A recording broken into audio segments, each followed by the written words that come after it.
आज के मेहमान। अथ स्वागतम् शुभ स्वागतम् अथ स्वागतम् शुभ स्वागतम् आनन्द मङ्गल मङ्गलम् आनन्द मङ्गल मङ्गलम् हितप्रियं भारत भारतम् हितप्रियं भारत भारतम् स्वागतम् शुभ स्वागतम् अथ स्वागतम् शुभ स्वागतम्।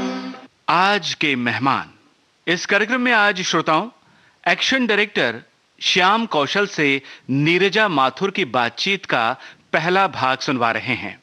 प्रस्तुतकर्ता हर्षवर्धन गवई।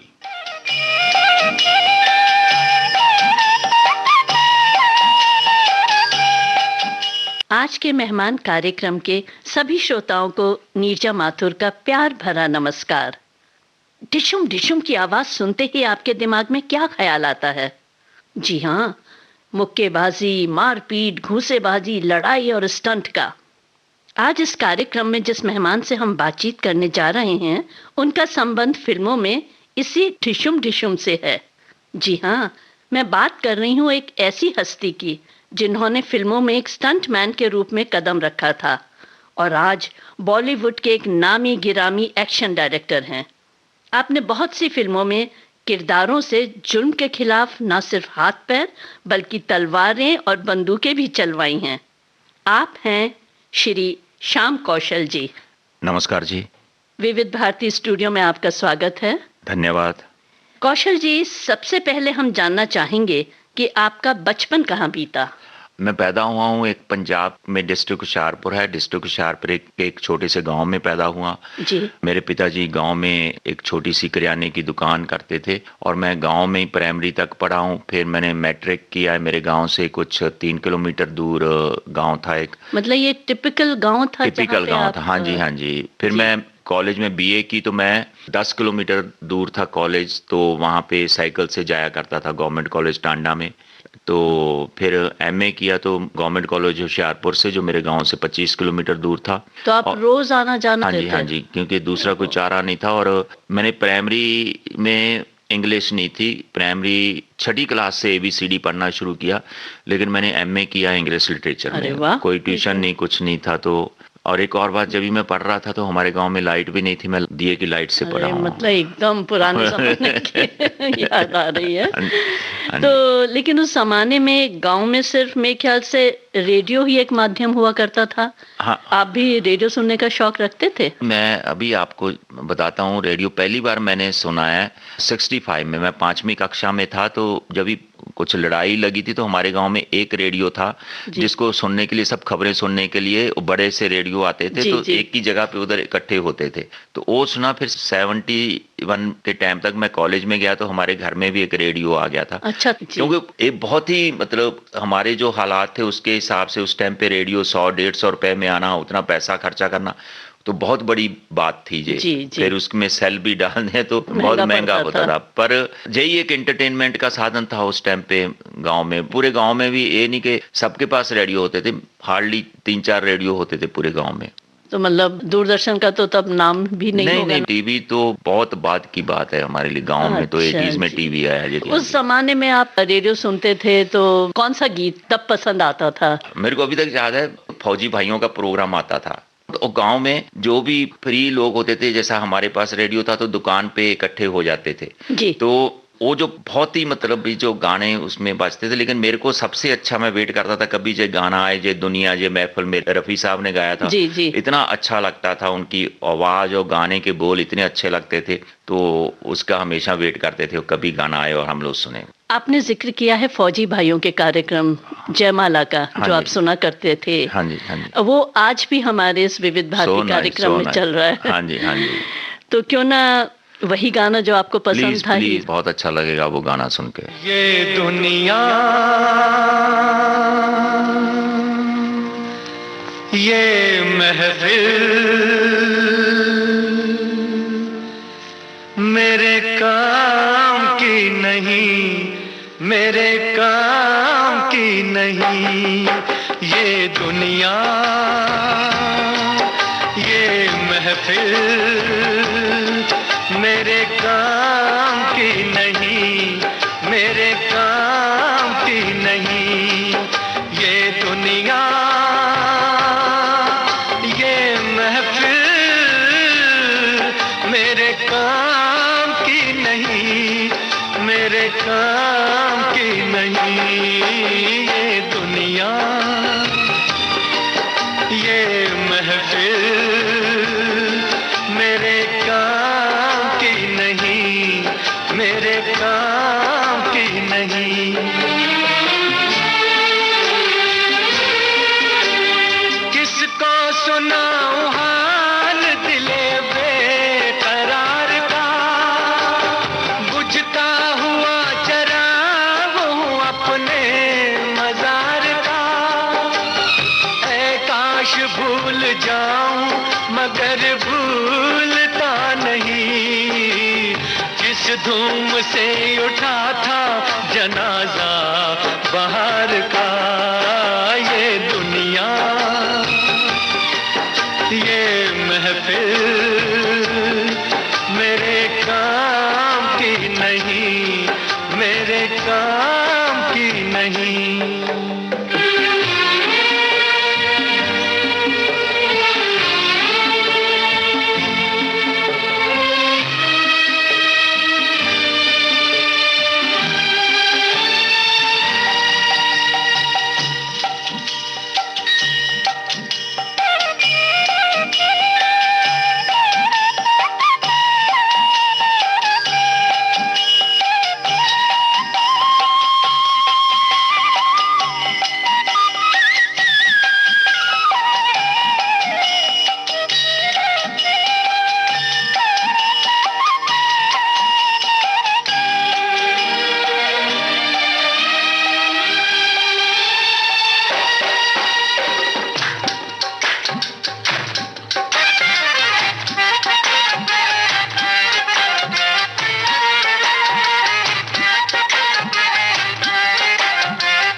अपना पता मिले न खबर यार की मिले, दुश्मन को भी न ऐसी सजा प्यार की मिले। उनको खुदा मिले है खुदा की जिन्हें तलाश, मुझको बस एक झलक मेरे दिलदार की मिले। ये दुनिया, ये महफिल मेरे काम की नहीं, मेरे काम की नहीं।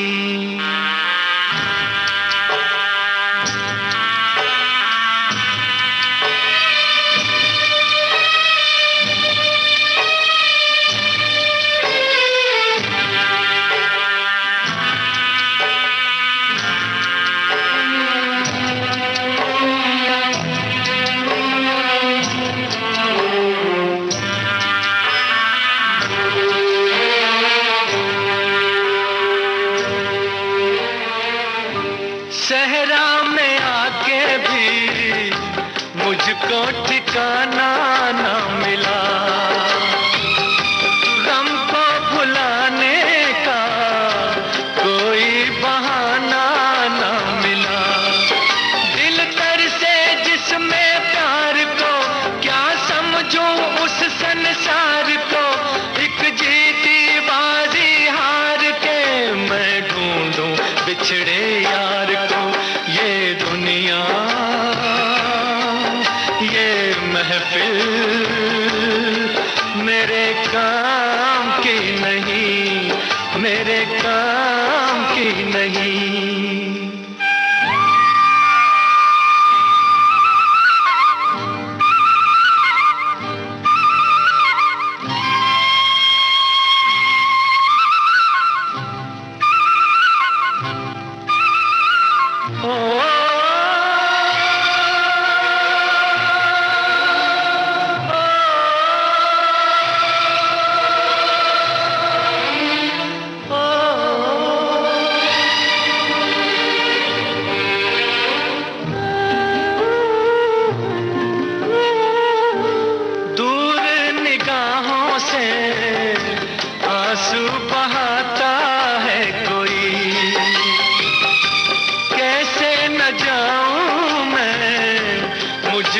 बुलाता है कोई, या टूटे दिल को जोड़ दो, या सारे बंधन तोड़ दो।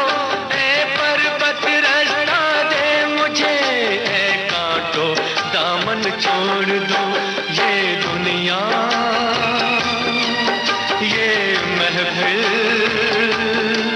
मेरे काम की नहीं, मेरे काम की नहीं। ये दुनिया, ये महफिल मेरे काम की नहीं, मेरे काम की नहीं। ये दुनिया, ये महफिल मेरे काम की नहीं, मेरे काम की नहीं। कौशल जी, आप ये बताइए कि गांव से मुंबई तक का, जो तब बम्बई था, हाँ जी, यहाँ तक का सफर कैसे और किन हालातों में हुआ? बम्बई के कभी सपने भी नहीं आते थे, ना कभी वो मेरे एजेंडा पे था कि मैं कभी बम्बई जाऊंगा या फिल्म लाइन में जाऊंगा। क्या था, मैं लेक्चरर बनना चाहता था एमए करके। अच्छा। तो जिस साल मैंने एमए किया इंग्लिश लिटरेचर में, उस साल लेक्चरर बनने के लिए एक और डिग्री ऐड हो गई थी, एमफिल की। अच्छा। तो एमफिल करने के लिए चंडीगढ़ जाना पड़ता था 1 साल के लिए, और वहाँ पे हॉस्टल में रहना, जो उतने पैसे नहीं थे। अच्छा। हॉस्टल में रहूं, मैं वहाँ पे रह के पढ़ाई करूं। तो फिर मैंने 1 साल वहाँ पे और जॉब्स के लिए ट्राई किया, चंडीगढ़ में, पंजाब में, मतलब भी अप्लाई करके। अच्छा।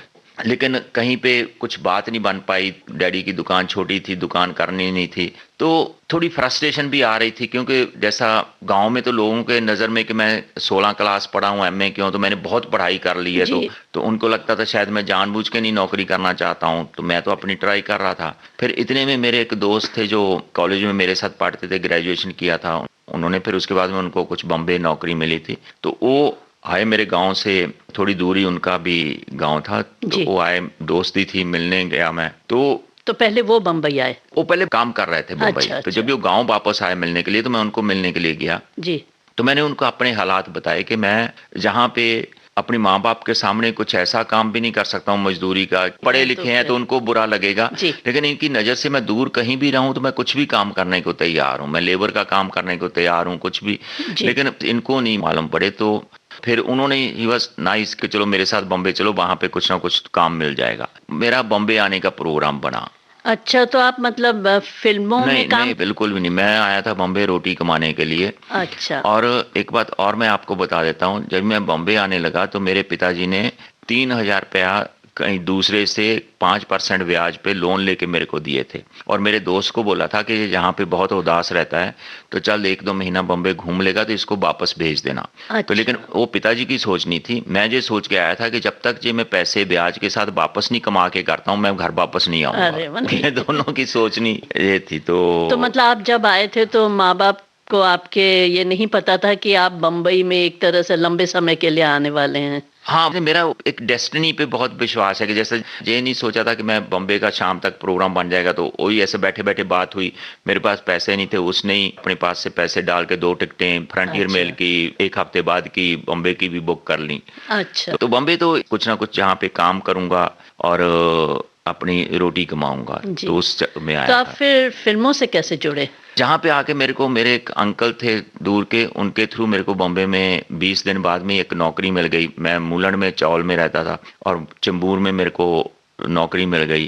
तो काफ़ी भाग दौड़ का काम था, तो उसमें मेरे को पहले 350 रुपये मंथली सैलरी जॉब मिली पहले। फिर एक स्टेज पे जो मेरे पास जो जहाँ चौल में रहता था, वो चौल में रहने की भी जगह नहीं थी, तो फिर मैं जिस ऑफिस में जो काम करता था उसी ऑफिस में सोने लगा। फिर लेकिन बहुत मेहनत था, फिर थोड़ी काम में तरक्की हुई, फिर कुछ सेल्स में था, कुछ कमीशन भी मिलता था। तो करते करते मैं 1.25 साल के बाद में कि मैंने कैसे भी करके बचा के वो 3000 रुपया प्लस जो ब्याज दिया था वो घर पे भेज दिया था। अरे वाह। तो फिर 1.25 साल के बाद में मैं फर्स्ट टाइम गांव वापस मिलने आया माँ बाप को। फिर मैं वापस आया बॉम्बे, तो एक दिन सुबह ऐसे ही भगवान पे मेरा बहुत भरोसा है, तो मैंने सुबह मेरे मन में आया कि मैं जिंदगी में कुछ भी करूंगा लेकिन नौकरी नहीं करूंगा। I don't know why. तो मैंने हाथ जोड़े भगवान के आगे, मेरे पॉकेट में शायद 200-250 रुपए थे, तो मैंने चेंबूर ऑफिस में, तभी सांता क्रूज में रहता था, तो मैं चेंबूर में जाके सीधा ऑफिस में रिजाइन कर दिया कि मैं नौकरी नहीं करना चाहता। तो उनको भी सरप्राइज लगा। फिल्म लाइन भी तभी भी दिमाग में नहीं था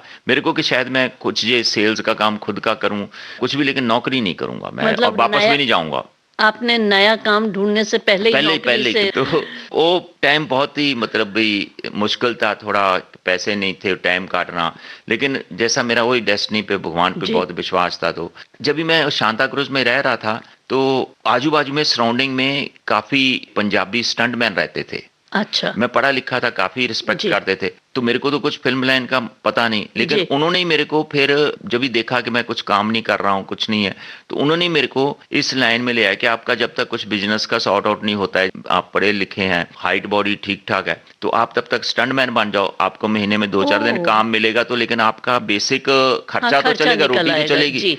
तो मेरे को भी ठीक है अभी तो ईमानदारी का काम है, तो फिर मैं उस चक्कर में मैं स्टंटमैन बन गया था। तो आपने स्टंटमैन के रूप में कितनी फिल्में की? काफी, मतलब मैं देखो 82 से लेकर 89 तक मैं स्टंटमैन था, तो मैंने काफी उस दौरान काम किया, काफी फिल्मों में काम। तो एज ए स्टंटमैन आपकी पहली फिल्म कौन सी थी?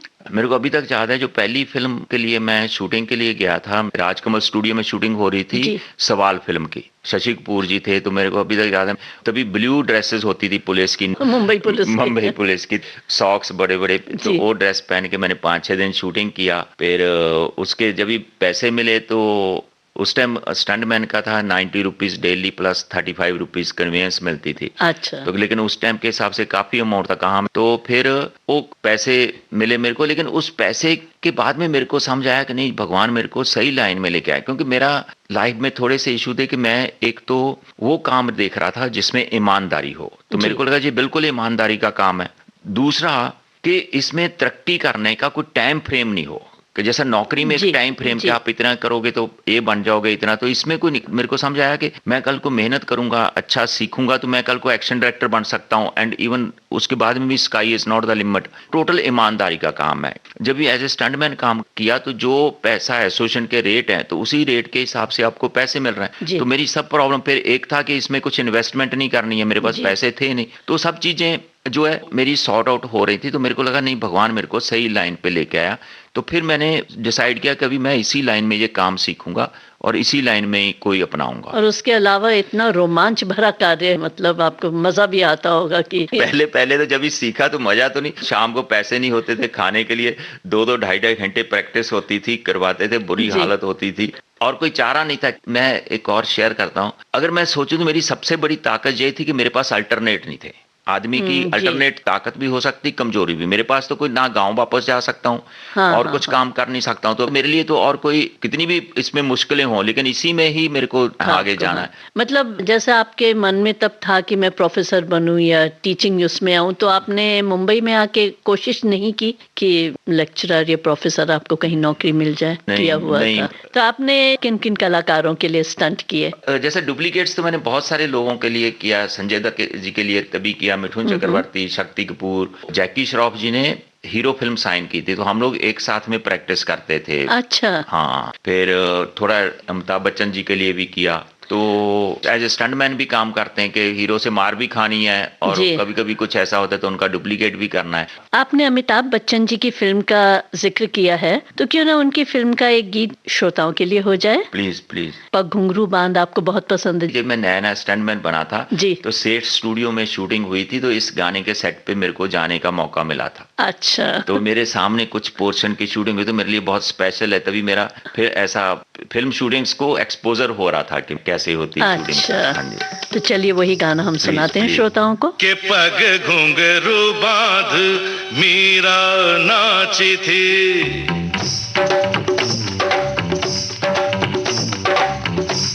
के पग घुंघरू बांध मीरा नाची थी और हम नाचे बिन घुंघरू के पग घुंघरू बांध मीरा नाची थी। वो तीर भला किस काम का है जो तीर निशाने से झुके झुके झुके रे, के पग घुंघरू,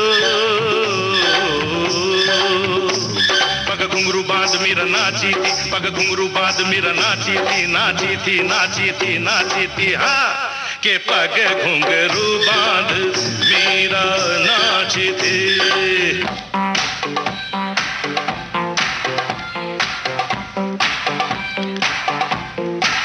सा सा सा ग ग रे रे सा नि नि नि सा सा सा, सा सा सा ग ग रे रे सा नि नि नि सा सा सा, ग ग ग प प म म ग रे रे रे ग ग ग,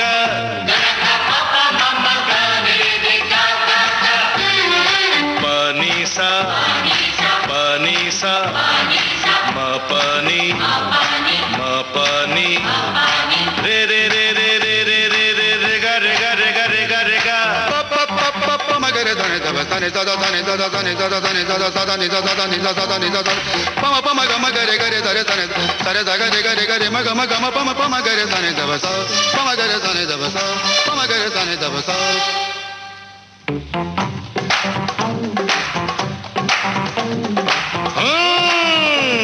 आप अंदर से कुछ और बाहर से कुछ और नजर आते हैं, बाखुदा शक्ल से तो चोर नजर आते हैं। उम्र गुजरी है सारी चोरी में, सारे सुख चैन बंद जुर्म की तिजोरी में। आपका तो लगता है बस यही सपना, राम राम जपना पराया माल अपना। आपका तो लगता है बस यही सपना, राम राम जपना पराया माल अपना। वतन का खाया नमक तो नमक हलाल बनो, फर्ज ईमान की जिंदा यहाँ मिसाल बनो। पराया धन पराई नार पे नजर मत डालो, बुरी आदत है ये आदत अभी बदल डालो, क्योंकि ये आदत तो वो आग है जो एक दिन अपना घर फूके फूके फूके रे के पग घुंघरू,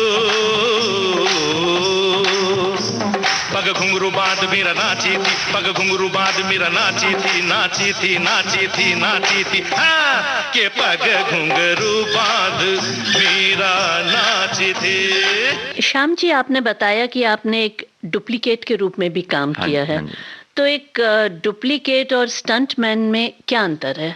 स्टंटमैन आप जैसा देखते हैं कि उनका चेहरा स्क्रीन पे दिखता है कि अगर हीरो के साथ लड़ रहे हैं 10 लोग, जहाँ कोई मोटरसाइकिलों से गिर रहे हैं, जब भी खुद का चेहरा उनको उस किरदार के तौर पे देख रहे हैं कि जैसा कुछ गैंगस्टर होते हैं या कुछ होते हैं, जब भी वो खुद के लिए परफॉर्म कर रहा है तो वो स्टंटमैन का काम कर रहा है। लेकिन जब भी वो डुप्लीकेट, मतलब एक हीरो के लिए कोई स्टंट परफॉर्म कर रहा है तो उसको डुप्लीकेट बोलते हैं, मतलब फिर उसका चेहरा नहीं दिखाते, वो किसी एक्टर के लिए वो स्टंट परफॉर्म कर रहा है तो उसको डुप्लीकेट। क्योंकि कभी कभी क्या होता है, कुछ 2-3 चीजें होती हैं कि जहाँ तो कभी इतना वाइड शॉट होता है कि हीरो करे जहाँ कोई दूसरा करे मालूम नहीं पड़ता है, तो डुप्लीकेट की जरूरत पड़ती है। कभी कभी क्या होता है, कुछ स्टंट का शॉट हीरो नहीं कर पाते कि फिर डुप्लीकेट से करवाते हैं। कभी कभी रिस्क फैक्टर थोड़ा सा इन्वॉल्व होता है तो डुप्लीकेट से करते हैं। तो जैसा एक्टर की एक एक्सपर्टाइज है एक्टिंग करने में, तो ऐसे ही एक स्टंटमैन की एक्सपर्टाइज है स्टंट करने में, इसके लिए उनका यूज किया जाता है। तो दोनों के मतलब समझ लीजिए कॉम्बिनेशन से वो सीन तैयार हो जाता है। तो स्टंटमैन के रूप में आपके लिए सबसे ज्यादा रोमांचकारी फिल्म कौन सी रही?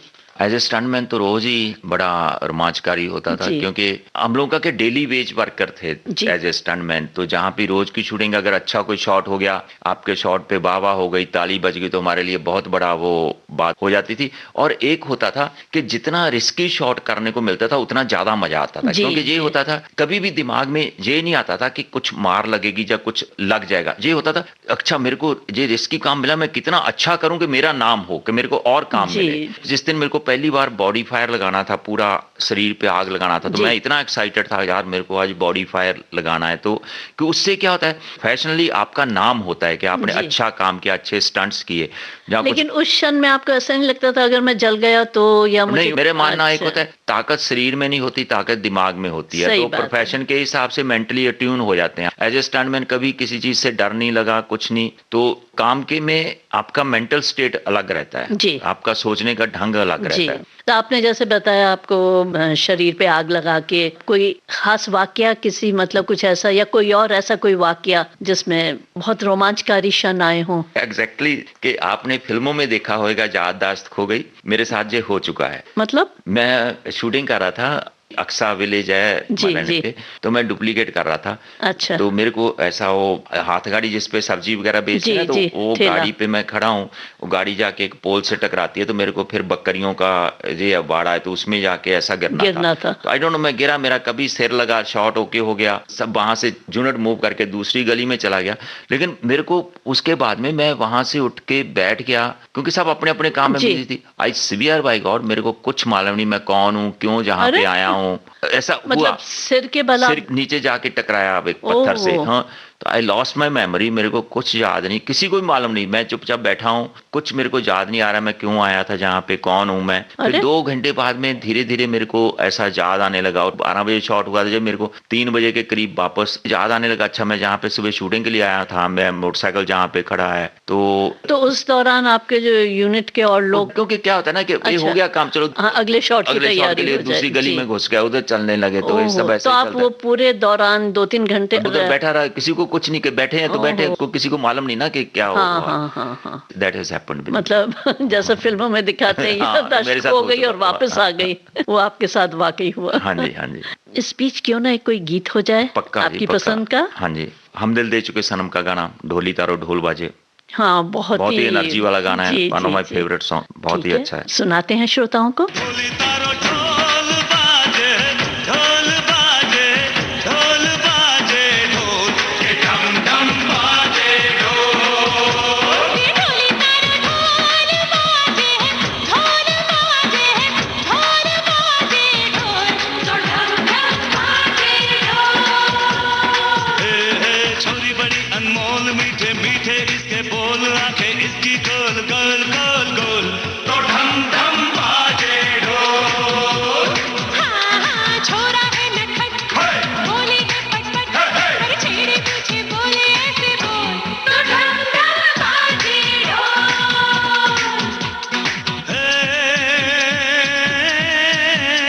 बाजे रे बाजे रे बाजे रे, धम धम ढोल बाजे, ढोल बाजे, ढोल बाजे ढोल, धम धम बाजे ढोल, धम धम धम बाजे ढोल।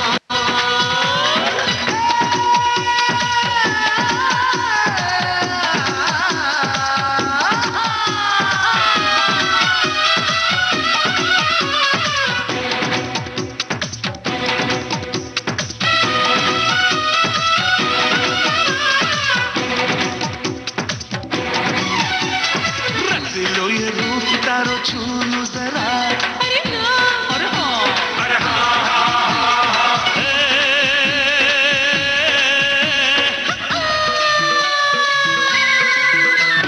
रात की गली जैसे रूप मेरा महकता, महकसा, महकता, महकसा, थोड़ी भी महक मुझे बुलाना तू क्यों महकता, महकता, महकता। आजा मेरी रानी, मेरी वाली करूँगा मैं मनमानी। तेरे शैतानी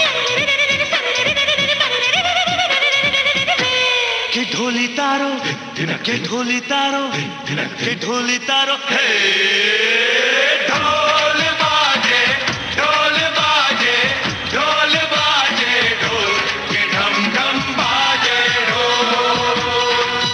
हे छोरी बड़ी अनमोल, मीठे मीठे इसके बोल, आंखें इसकी गोल गोल गोल गोल, तो ढम ढम बाजे ढोल। ओ छोरा है नटखट, बोले है पटपट, छेड़े मुझे बोले ऐसे बोल, तो ढम ढम बाजे ढोल।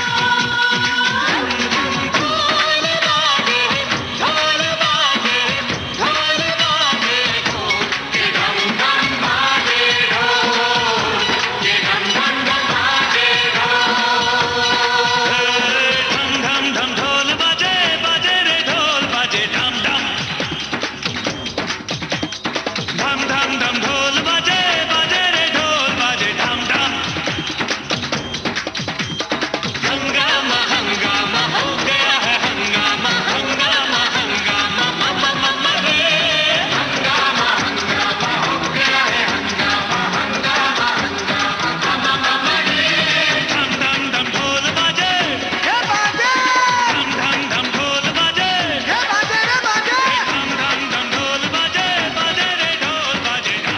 कौशल जी, आप एक्शन डायरेक्टर कब बने?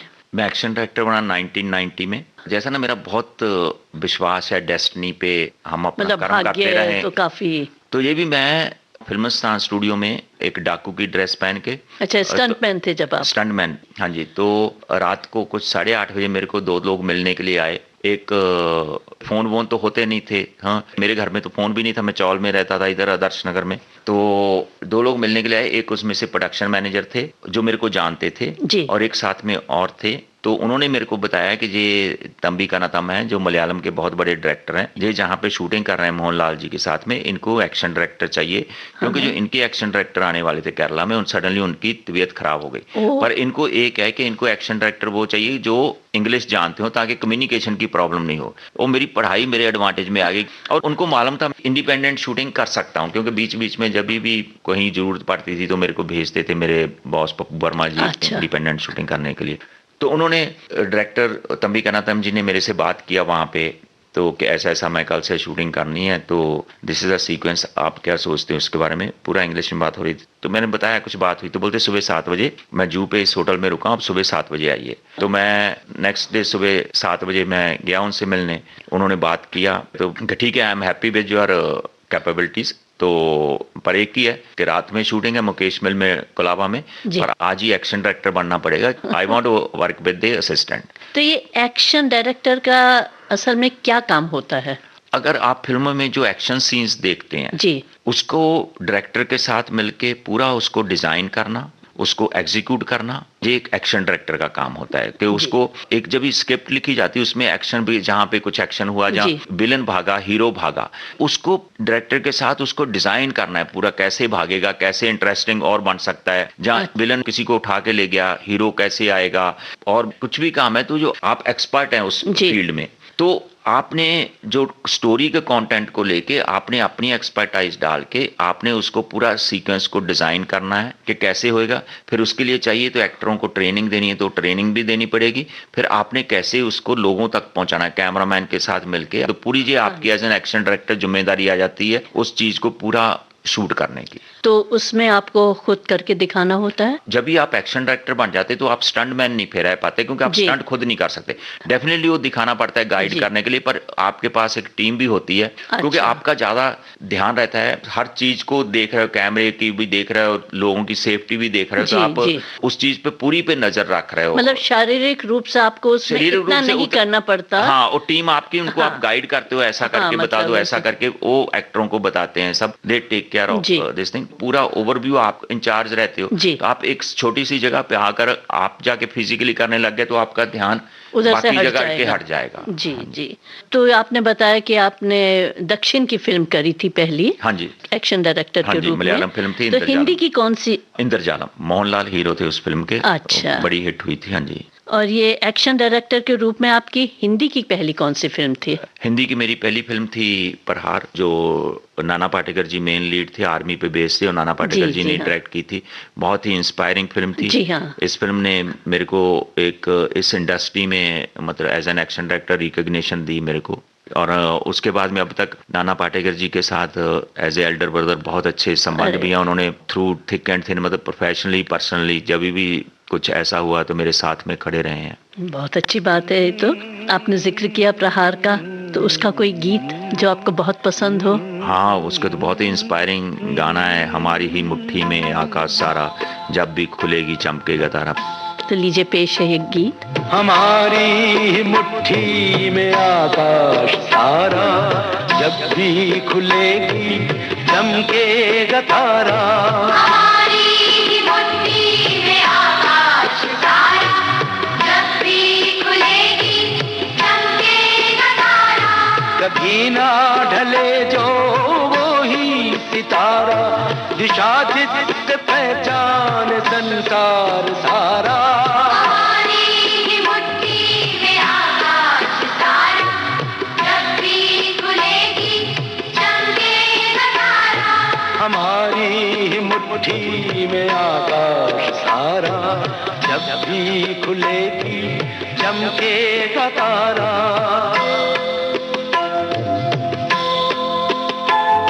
हथेली पे रेखाएं हैं सब अधूरी किसने लिखी है नहीं जानना है। तेरी मेरे खाए सब अधूरी किसने लिखी है नहीं जानना है। सुलझाने उनको ना आएगा कोई, समझना है उनको ये अपना करम है।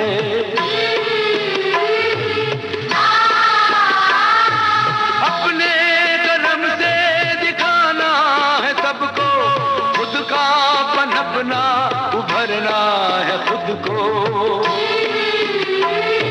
अंधेरा मिटाए जो नन्हा शरारा, दिशा जिससे पहचाने संसार सारा। हमारी मुट्ठी में आकाश तारा, जब भी खुलेगी जब भी नजारा। आप हमारे श्रोताओं को ये बताइए कौशल जी कि एक स्टंटमैन और एक्शन डायरेक्टर के काम में क्या फर्क होता है, क्योंकि आप दोनों रह चुके हैं। हाँ जी। मतलब एक्शन डायरेक्टर तो खैर आप अभी भी चल रहे हैं। हाँ जी। एज ए स्टंटमैन क्या होता है, आपका फिजिकल काम ज़्यादा होता है कि आपको जो स्टंट्स है, गिरना पड़ना, वो स्टंट्स परफॉर्म करने हैं।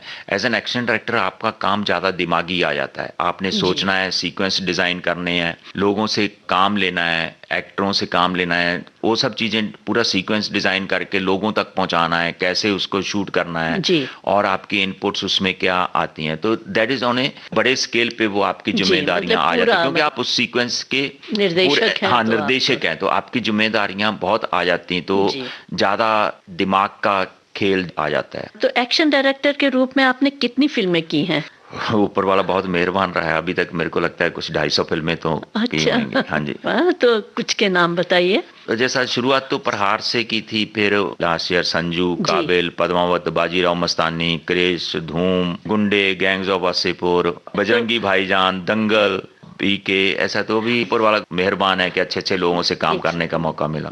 आपने जिन फिल्मों के अभी नाम लिए हैं उनमें हर फिल्म में अलग अलग तरह के एक्शंस थे। हाँ जी। ये तो मतलब बहुत बड़ी बात है कि आपने, जैसे दंगल में कुश्ती का ज्यादा वो था। हाँ जी, हाँ जी। और बाजीराव मस्तानी या पद्मावत में बिल्कुल ही एक उस जमाने के फाइट्स का वो था, जो तो काफी मतलब आपका जैसे कहना चाहिए बहुत ही वर्सेटाइल एक्शन डायरेक्टर है। क्या होता है ना, जो एक्शन फिल्म में कैसा होना चाहिए मैं नहीं डिसाइड करता हूँ, उस फिल्म की कहानी डिसाइड करती है। जी। मेरे को सिर्फ कहानी को, उन किरदारों को फॉलो करना होता है। जी। जैसा अभी दंगल की बात करें तो उस फिल्म की कहानी, उसके किरदारों को फॉलो करके कैसा एक्शन होना चाहिए, बाजीराव मस्तानी की कहानी और उनके किरदारों को, क्रिश की कहानी और उसके किरदारों को। तो हर फिल्म की एक अपनी कहानी होती है, उस तरह के किरदार होते हैं। आपको सोचना, मेरे को उन्हीं किरदारों के अंदर जाके सोचना पड़ता है। हाँ जी। अच्छा, हम थोड़ा सा इस विषय से हटके आपके व्यक्तिगत जीवन के बारे में जानना चाहेंगे।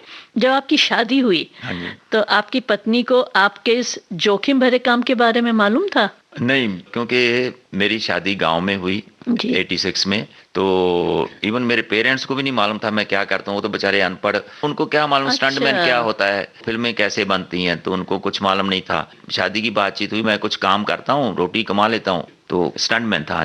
तो बस बड़ी सिंपलिसिटी में गांव में शादी हो गई, तो मिसेस को लेके बॉम्बे ट्रेन से आ गया। तो जब आपकी शादी हुई तो आपकी पत्नी को जब पता चला कि आप ये काम करते हैं, उन्हें ऐसा नहीं लगा कि एक खिलाड़ी के साथ जो खतरों से खेलता है, जिंदगी बितानी किसी खतरे से खाली नहीं है?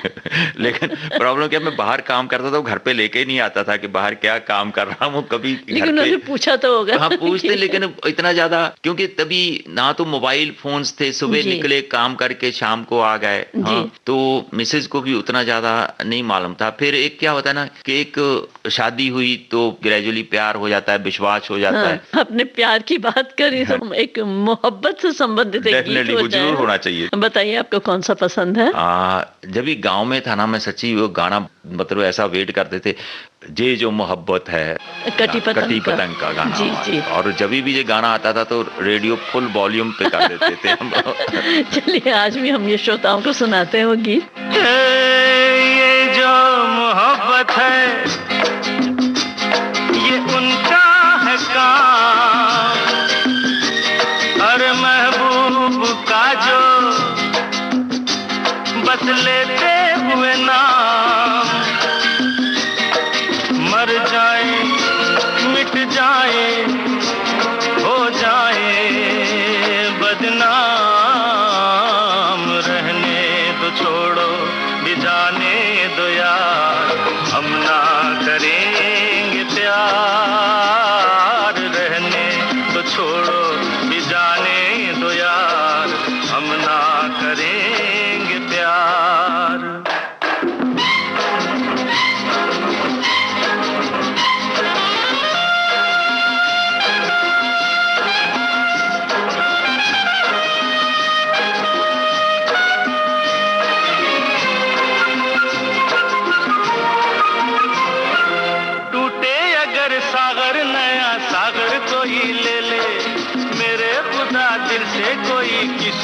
ना खेले।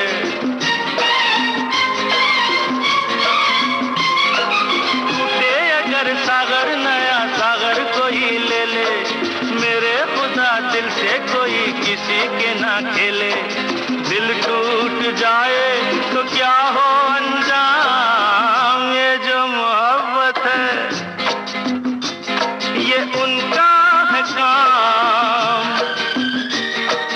महबूब का जो बस लेते हुए नाम, मर जाए मिट जाए हो जाए बदनाम। रहने दो छोड़ो भी जाने दो यार, हम ना करेंगे प्यार। रहने दो छोड़ो भी जाने दो यार, हम ना करेंगे प्यार।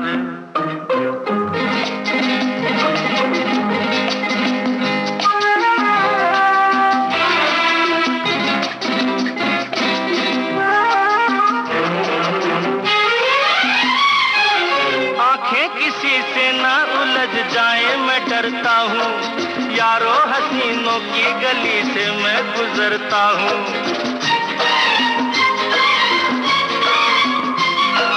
आंखें किसी से ना उलझ जाए मैं डरता हूँ, यारो हसीनों की गली से मैं गुजरता हूँ।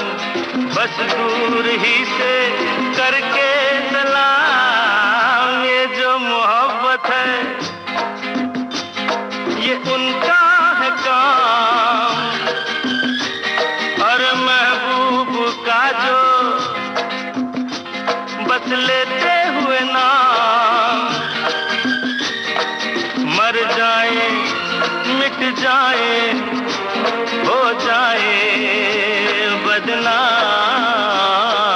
रहने दो छोड़ो भी जाने दो यार, हम ना करेंगे प्यार। रहने दो छोड़ो भी जाने दो यार, हम ना करेंगे प्यार। फिल्म इंडस्ट्री में कौशल जी अक्सर ये देखा गया है कि जो विधा माता पिता ने अपनाई होती है वही बेटी या बेटा भी अपनाते हैं।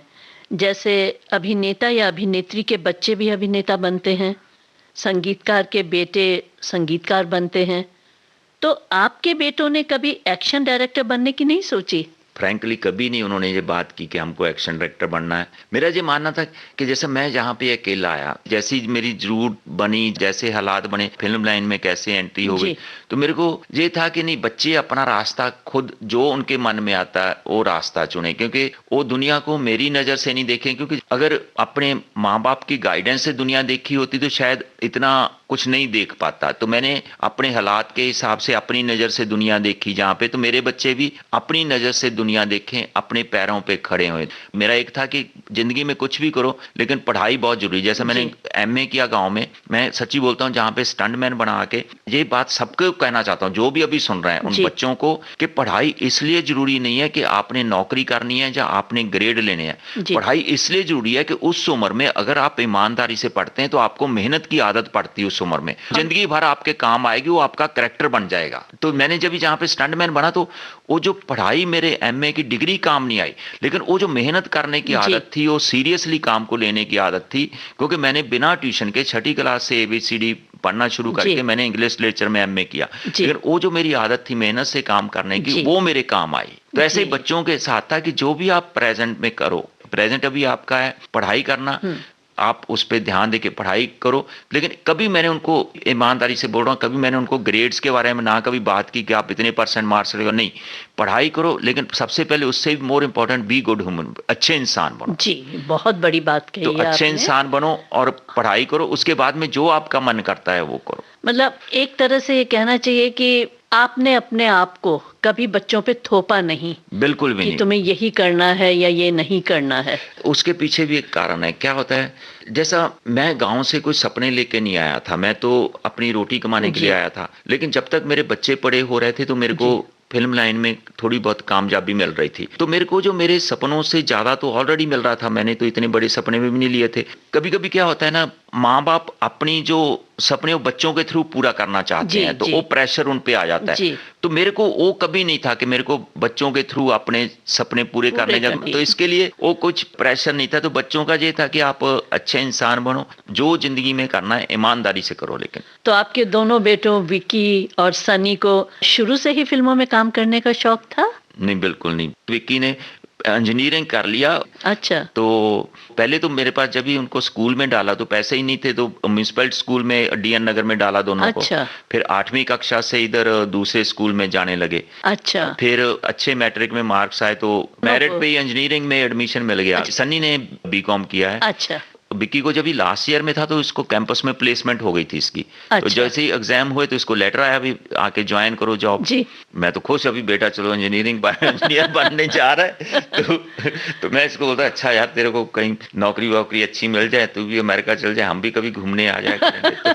तो मेरे को बोलता नहीं पापा जब लेटर आया तो पापा मेरे को तो नौकरी नहीं करनी है। अच्छा, तो मेरे को तो फिल्म लाइन में आना है। तो कहीं ना कहीं अंदर से मेरे को लगा कि मैं तो ये बोल नहीं सकता था मत आओ, क्योंकि मेरे को इसी लाइन से रोटी मिल रही थी और ये भी मेरे को मालूम था ये ईमानदारी की लाइन है, तो चलो अच्छा ही है। पर एक बात क्लियर करना बहुत जरूरी था। मैंने वही पूछा दोनों को कि सबसे पहले इस वजह से मत आना कि मैं फिल्म लाइन में हूँ, क्योंकि मैं आपकी कोई हेल्प नहीं कर पाऊंगा। मैं एक छोटा सा टेक्नीशियन हूँ, आपको अपनी लड़ाई खुद लड़नी पड़ेगी। एज ए फादर मैं हमेशा साथ में हूँ, रोटी पानी है सब कुछ, लेकिन आपको अपना रास्ता खुद ढूंढना है, खुद आगे मेहनत से बनाना है। और उन्होंने उस टाइम पे विक्की ने प्रॉमिस किया, हैट्स ऑफ, मतलब उसने उस वादे को पूरा रखा। उसने सिर्फ मैंने एक ही फोन किया था अनुराग कश्यप को, एक बार इसके साथ गया हूँ जब इसने एक्टिंग क्लास में एडमिशन लेना था। सेकंड टाइम अनुराग कश्यप को फोन किया कि इसको अप्रेंटिस रहना है गैंग्स ऑफ वासेपुर मेरा। उसके अलावा मैंने कभी इसके लिए कुछ नहीं, ना इन्होंने कभी मेरे नाम का बेनिफिट लिया। विक्की ने असिस्टेंट या ऑडिशंस देता था, सिर्फ एक था सुबह 10 बजते थे, मेरा एक था कि घर पे मत बैठो, 10 बजे नाश्ता किया, निकलो किधर भी धक्के खाओ, शाम को घर पे आओ, क्योंकि दुनिया बाहर है, घर पे बैठ के सीख नहीं सकता आदमी। ये खुददारी की भावना मतलब आप में थी, वही आपने अपने बच्चों में जो मैंने जिंदगी में देखा तो वही आ गए इनको। तो वो भी इतना मेहनत करते थे, सुबह निकल के ऑडिशन दो, फिर थिएटर करो। सन्नी का भी जब भी इसने बीकॉम के एग्जाम दिए तो मैंने ऐसे ही एग्जाम खत्म ही हुए तो मैं पूछा बेटा अभी आगे क्या करना है, तो पापा 2 साल और पढ़ूंगा फिर मेरे को फिल्म लाइन में आना। मैं सच्ची बोलता हूँ, ये फैक्ट है ये बात है। कुछ 2 बजे की, तो मेरे को 4 बजे एक डायरेक्टर घर पे मिलने आने वाले थे, उनके साथ मेरे को मलाड में लोकेशन देखने जाना था। तो मैंने फिर 1-2 साल तू और क्या करेगा, तो बीकॉम हुई तो फिर आज से काम शुरू कर। तो मैंने बोला तू रेडी हो जा, अभी 4 बजे एक डायरेक्टर मेरे पास आने वाले हैं। तो इसको भी 4 बजे साथ में लिया, तो मलाड में हम लोग लोकेशन देखने गए, तो उनको डायरेक्टर को कल से ये भी अप्रेंटिस आपके साथ आ रहा है। तो फ्री में मत बैठो। बहुत अच्छी बात है। मतलब इस मामले में आपके दोनों बेटे बहुत लकी रहे। मतलब मेरी मिसेस की भी बहुत कंट्रीब्यूशन है, क्योंकि मैं तो इतना अपनी भागदौड़ में बिजी रहता था, बच्चों को संस्कार देने, उनको ग्राउंडेड रखना। तो क्या होता है ना, मेरा एक मानना, मैं फिर शेयर करना चाहता हूँ ये एक चीज। जब भी हम लोग अपने बच्चों को ये बोल देते ना कि बेटा या बेटी को तू टेंशन मत ले, हम लोग कर देंगे, हम लोग कर लेंगे, तो मतलब आपने पैर काट दिए उनके, आपने कहीं ना कहीं बच्चे को हैंडीकैप कर दिया। उसको लगता है मेरे को तो नहीं कुछ करना है, मेरे पेरेंट्स कर देंगे। तो वो बहुत गलत फीलिंग है। बिल्कुल सही बोला आपने। कम से कम बच्चे को एक मेहनत करने की आगे वो एक भावना जो है वो भी बनी रहती है। अगर उसे पता है कि मेरे माँ बाप कर देंगे तो जहाँ बच्चों को ये पता लग जाए कि मेरे माँ बाप कर देंगे ना, तो वो फिर ढीले पड़ जाते हैं, फिर मेहनत की भावना काफी कम हो जाती है। मेरा भी ऐसे ही गुजरात, जब मैं आया था कोई नहीं था, तो वही मैं बच्चों में भी इन्वाइव करना चाहता था। तो आज अगर दोनों ने इतनी मेहनत किया, जो कुछ भी वो अच्छे इंसान हैं, ऊपर वाले पे विश्वास करते हैं, तो आई थिंक ये सब लोगों की दुआएं हैं और भगवान का ब्लेसिंग्स है उन पे। और बाकी बहुत अच्छे एक्टर्स हैं दोनों। वैसे जिक्र हो रहा है तो विक्की की पहली फिल्म कौन सी थी? विक्की की पहली फिल्म थी, शूटिंग जिसकी हुई वो जुबान की हुई, लेकिन रिलीज पहले मसान हुई, लेकिन शूटिंग पहले जुबान की हुई थी। अच्छा, तो आप उस फिल्म में एक्शन डायरेक्टर आप ही थे ना? हाँ जी, एक नाइट का उसमें एक्शन था जी। तो वो भी बहुत ही इंटरेस्टिंग किस्सा है कि मैं मथुरा में शूटिंग कर रहा था, ये शूटिंग होनी थी दिल्ली में, तो मैं वहां से बाई रोड मथुरा से आया दिल्ली शूटिंग करने के लिए। ये तीसरा दिन था फिल्म की शूटिंग का। रात में एक ड्राई स्विमिंग पूल है, उसमें शूटिंग करनी थी। तो रात को तो विक्की पे कुछ गुंडे अटैक करते हैं, तो उसको लड़ना था। तो वो सीक्वेंस शूट करना था, तो फिर शूटिंग शुरू की। तो पहले इसको कुछ सीढ़ियों से गिरना था, तो इसको लगा कुछ मैं एक्शन डायरेक्टर का बेटा हूँ, शायद कुछ स्पेशल गिरना है, तो मैं गिर, हाँ अच्छा। फिर उसको लग गया कि नहीं अभी ये सेट पे पिताजी नहीं है, एक्शन डायरेक्टर है। तो पर उसने जो ऑनेस्टली सुबह 6 बजे वहां से शूटिंग खत्म करके अपने होटल जा रहा था जी। तो एक बार मेरी आंखों में आंसू आ गए थे, इसलिए कि मेरे को उसी टाइम एक एहसास हुआ कि आज मैं मतलब बहुत ही एक अच्छे न्यू कमर के साथ शूटिंग करके, ये नहीं बेटे के साथ शूटिंग करके, एक बहुत ही अच्छे न्यू कमर के साथ शूटिंग करके जा रहा हूँ। दैट वाज द फीलिंग जो मेरे अपने एक्सपीरियंस से मेरे को आई, कि जो इस हिसाब से उसने परफॉर्म किया था, जिस ढंग से वो किया उसने सीक्वेंस, तो मेरे को इतना अंदर से खुश हो रहा था कि मेरे को एक अच्छे न्यू कमर एक्टर के साथ काम करने का मौका मिला। अरे वाह। तो अपने ही बेटे को डायरेक्ट करते हुए आपको एक ये नई भावना मिली कि एक अच्छे बेहतरीन एक्टर के साथ काम करने का मौका मिला है।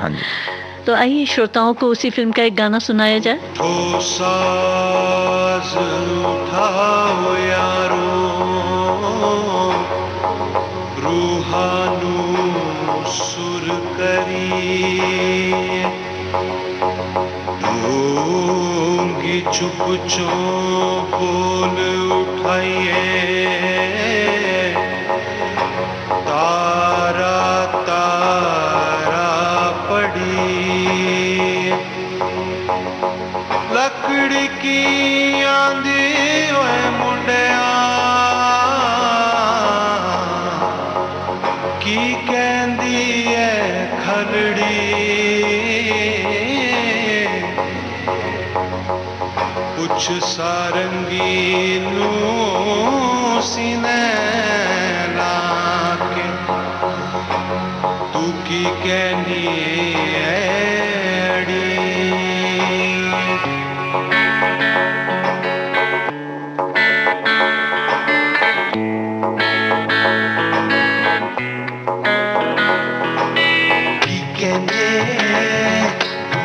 कहते सारंगिया बेकार की आंखें, तुम्बे दी फुलकार की बोले, चिमटिया दी खड़कार की कहंदी, टोला दी टमकार, जी अज सानू मिलया,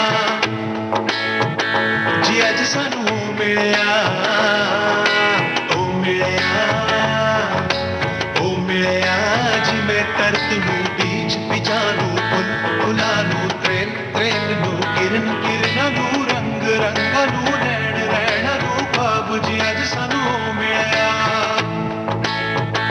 जी अज सानू मिलया।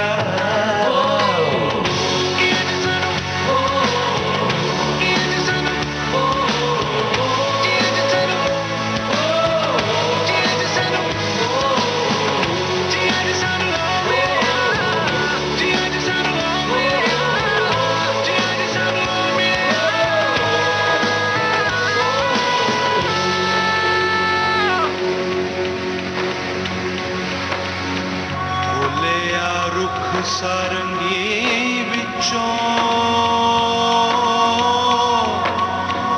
कहंदा बहुत हंडाइया चिसां, तू बंदिया जद चिरिया मैनू, मैं सैलिया वट के सीसां,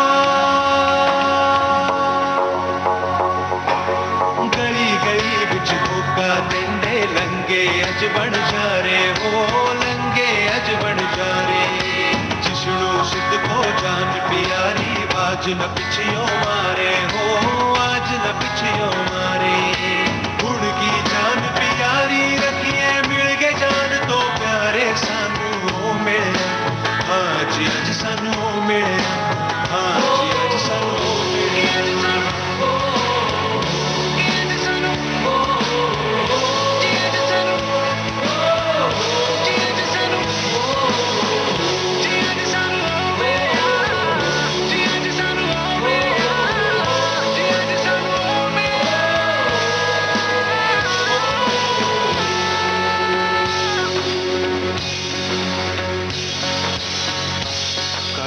सीसां ते अज मैं तैनू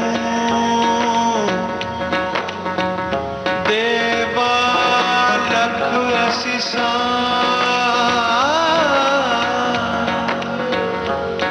तू मैनू चीर के साज बनाया तेरे हुनर दिया किरसा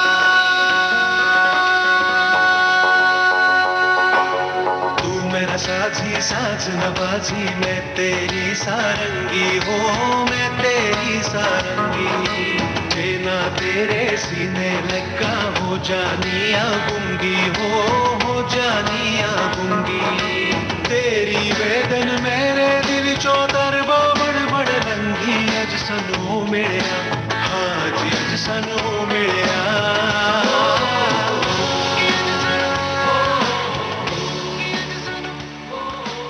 कौशल जी, आपसे बातें करके बहुत अच्छा लगा। बहुत बहुत धन्यवाद। धन्यवाद। एक्शन डायरेक्टर श्याम कौशल से नीरजा माथुर की बातचीत का पहला भाग अभी आपने सुना। तकनीकी सहायक गणेश शिंदे, प्रस्तुतकर्ता हर्षवर्धन गवई। इस बातचीत का दूसरा भाग हम आपको सुनवाएंगे अगले हफ्ते इसी कार्यक्रम में। आज के मेहमान।